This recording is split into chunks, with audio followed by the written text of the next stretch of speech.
여러분 반갑습니다. 한 주간 수고 많이 하셨습니다. 우리가 힘들고 어렵지만 말씀으로 서로를 위로하고 격려하면서 전진할 수 있어서 너무 감사합니다. 오늘은 이사야 25장 1절에서 27장 1절까지 살펴보겠습니다. 이틀치인 말씀입니다. 개인적으로는 가족 휴가를 1박 2일 다녀올 예정이어서 이틀치를 이렇게 살펴보는 것이고, 또한 25장 1절부터 27장 1절까지는 이 종말의 시대에 하나님이 베푸시는 구원과 심판에 대한 찬양이기에 그 내용이 같기 때문에 함께 살펴보려고 합니다. 25장 1절 이하부터 한번 살펴보겠습니다. 여호와여, 주는 나의 하나님이시라. 내가 주를 높이고 주의 이름을 찬송하오리니 주는 기사를 옛적에 정하신 뜻대로 성실함과 진실함으로 행하셨음이라. 우리 하나님께서 기사를 베푸시는데 성실함과 진실함으로 행하셨다라고 얘기를 합니다.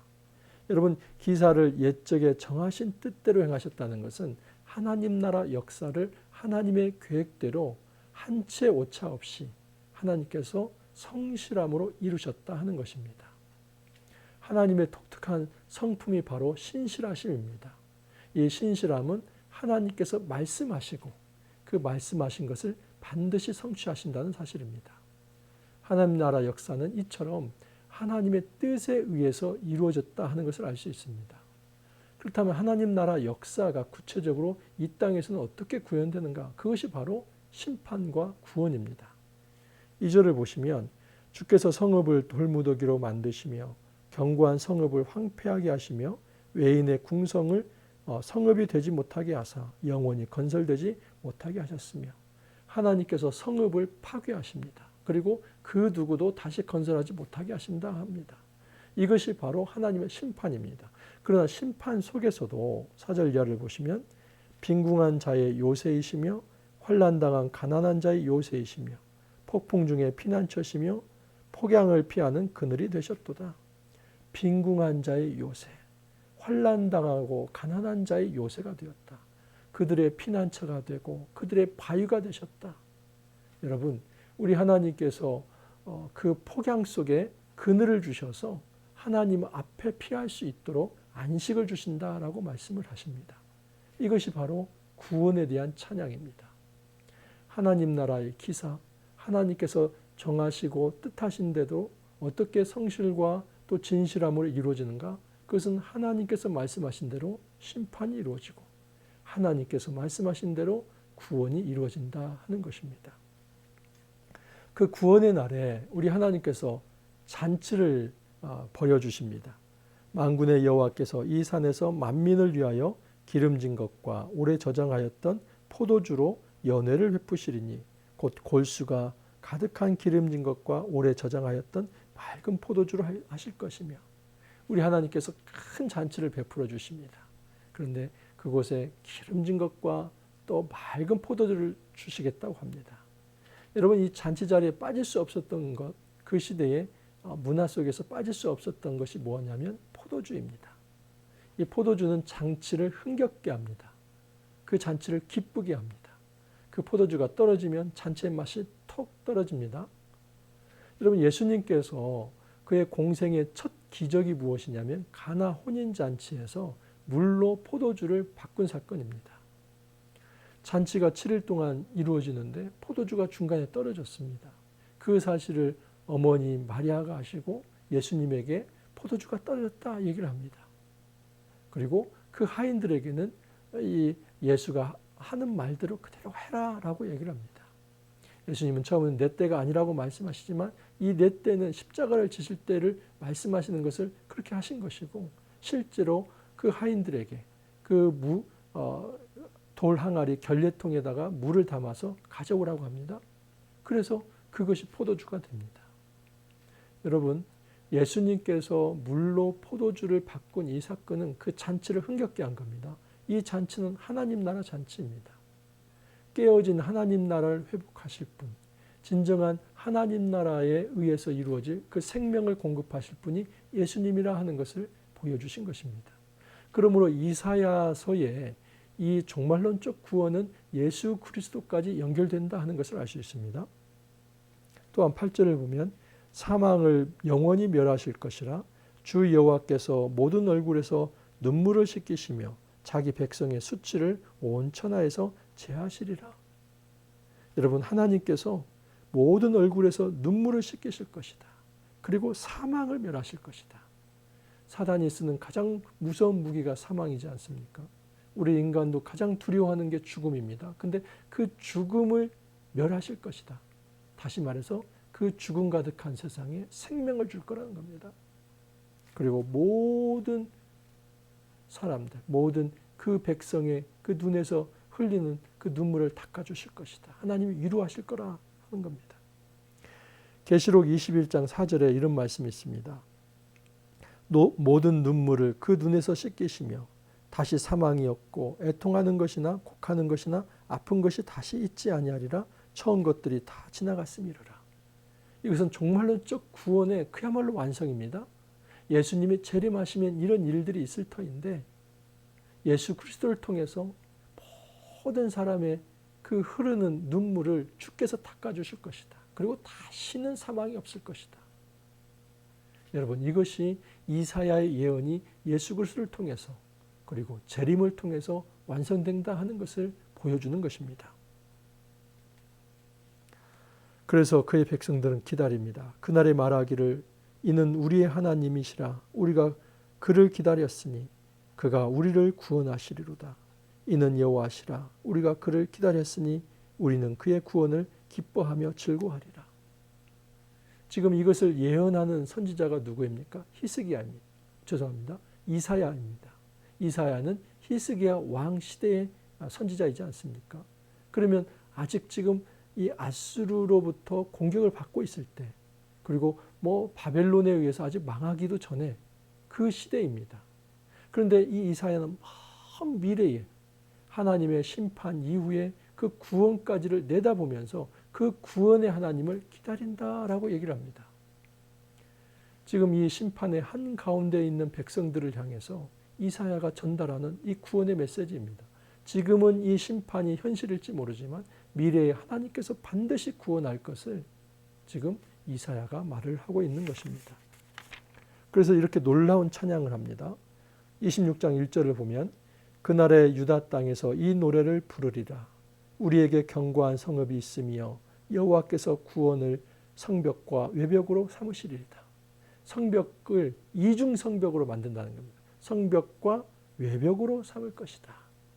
하나님께서 그 구원의 성벽이 되시니 그 누가 침략할 수 있고 그 구원을 뺏어갈 수 있겠습니까? 그리고 그 성벽에 문을 하나 두는데 열린 문이 되어서 신의를 지키는 의로운 나라가 들어오게 할 것이다 라고 합니다. 이 신의를 지킨다는 것은 오직 하나님만을 경배하는 것입니다. 다른 신을 섬기지 않고 오직 여호와 하나님이 유일한 신임을 믿고 그 하나님만을 위해서 믿음을 표하는 자, 그 사람은 그 열린 문으로 들어올 거다. 다시 말해서 구원 백성이 될 거라는 것입니다. 그리고 그 백성을 주께서 심지가 견고한 자를 평강하고 평강하도록 지키시리니 이는 그가 주를 신뢰함이니이다. 하나님을 신뢰하는 자, 하나님을 믿는 자를 하나님이 평강 가운데 지켜주실 거라는 겁니다. 그 구원을 누구도 뺏어갈 수 없다는 겁니다. 이것이 바로 위대한 구원의 하나님을 찬양하는 것입니다. 그 구원은 심판의 양면입니다. 9절을 보면 밤에 내 영혼이 주를 사모하였사온즉 내 중심이 주를 간절히 구하오리니 이는 주께서 땅에서 심판하시는 때에 세계의 거민이 의를 배움이니이다. 어제도 말씀을 드렸죠. 여러분, 하나님의 심판 속에서 우리가 신정론을 가지고 하나님은 의로우십니다. 그 찬양하자고 했죠. 심판을 통해서 배울 수 있는 것 딱 한 가지 있습니다. 그것은 하나님이 의로우시다는 겁니다. 이것이 구원 찬양 안에 들어있습니다. 21절 이하를 보면 그 하나님의 심판이 이제 종말론적으로 이루어질 것을 보게 됩니다. 보라, 여호와께서 그의 처소에서 나오사 땅의 거민의 죄악을 벌하실 것이라. 땅이 그 위에 잦았던 피를 드러내고 그 살해당한 자를 다시는 덮지 아니하리라. 그날에 여호와께서 그의 견고하고 크고 강한 칼로 날렘 뱀 리오야단 곧 꼬불꼬불한 뱀 리오야단을 벌하시며 바다에 있는 용을 죽이시리라. 이 리오야단은 욥기 41장 1절에도 등장합니다. 그리고 바다에 있는 용은 바로 계시록 12장 9절에 등장합니다. 큰 용이 내어 쫓기니 옛뱀 곧 마귀라고도 하고 사단이라고도 하는 온 천하를 꿰는 자라. 땅으로 내어 쫓기니 그의 사자들도 저와 함께 내어 쫓기리라. 이 종말론적 심판에 의하면 그 리워야단, 그 용, 다시 말해서 이들이 상징하는 것은 사단입니다. 그 사단을 하나님께서 하늘로부터 땅으로 내려치실 것이다. 그리고 그 사단을 영원히 최후의 심판을 하실 것이다. 이것이 요한계시록 말씀입니다. 이사야 시대에 아직 그 고난받고 심판의 한가운데 있는 그 시대이지만 지금 이 이사야는 먼 종말론적 구원, 하나님이 이루실 그 하나님 나라의 완성까지 내다보며 예언을 하고 있습니다. 여러분, 우리가 하나님을 신뢰할 수 있는 이유가 바로 여기에 있습니다. 이 심판 중에도 구원하실 분, 우리의 이중성벽이 되셔서 우리를 그 열림문 가운데 들어가서 평강으로 지켜주실 분은 우리 하나님 한 분이시기 때문입니다. 그래서 우리는 이렇게 찬양해야 합니다. 주 여호와여, 주께서 우리를 위하여 평강을 베푸시리오니 주께서 우리의 모든 일도 우리를 위하여 이루심이니이다. 여호와 우리 하나님이시여, 주 외에 다른 주들이 우리를 관할하였사오나 우리는 주만 의지하고 주의 이름을 부르리이다. 이 시대에 우리가 찬양해야 할 것 딱 한 가지 있습니다. 이제까지 다른 어떤 신들과 다른 어떤 권력자가 우리를 주관하였을지라도 지금 이 시간, 이 현실, 이 실존에서는 오직 여호와만을 바라보겠습니다. 주의 이름만을 부르겠습니다. 이것이 하나님께 보여야 할 신의입니다. 그 신의를 지키는 자를 하나님께서 평강의 평강으로 지키시겠다라고 말씀을 하십니다. 신앙은 이 약속 믿고 가는 것이 신앙입니다.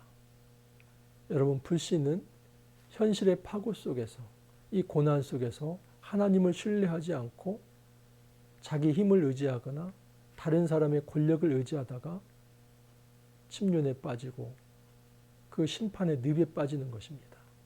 그러나 진정한 신앙은 이 시대가 정말 어렵고 힘들수록, 그리고 생명이 유린당하고 그 죽음의 그림자가 가득할수록 그 속에서 구원하실 그 하나님을 바라보며, 그 소망의 하나님을 바라보며 오직 주의 이름만을 부르는 그 찬양의 삶을, 그 구원의 하나님을 부르는 삶을 살아가는 것, 그것이 바로 진정한 신앙이며 믿음입니다.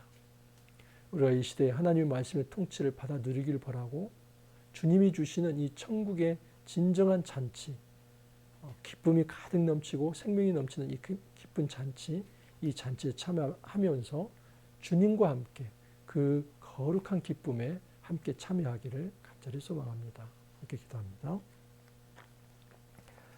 주님, 이번 한 주간도 은혜 가운데 보내게 하여 주시니 감사합니다. 특별히 이제 이 주말에 저희들 한 줄기 빛처럼 이 구원의 메시지, 또 소망의 메시지, 우리의 구원의 하나님을 찬양할 수 있게 하심에 감사드립니다.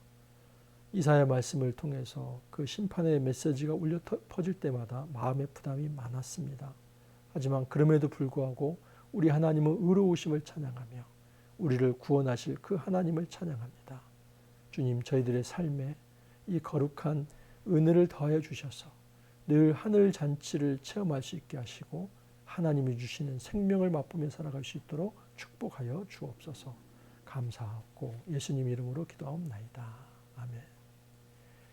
여러분, 연휴 잘 보내시고 또 주일 예배도 잘 드리시고요. 그리고 월요일 날 다시 찾아뵙도록 하겠습니다. 감사합니다.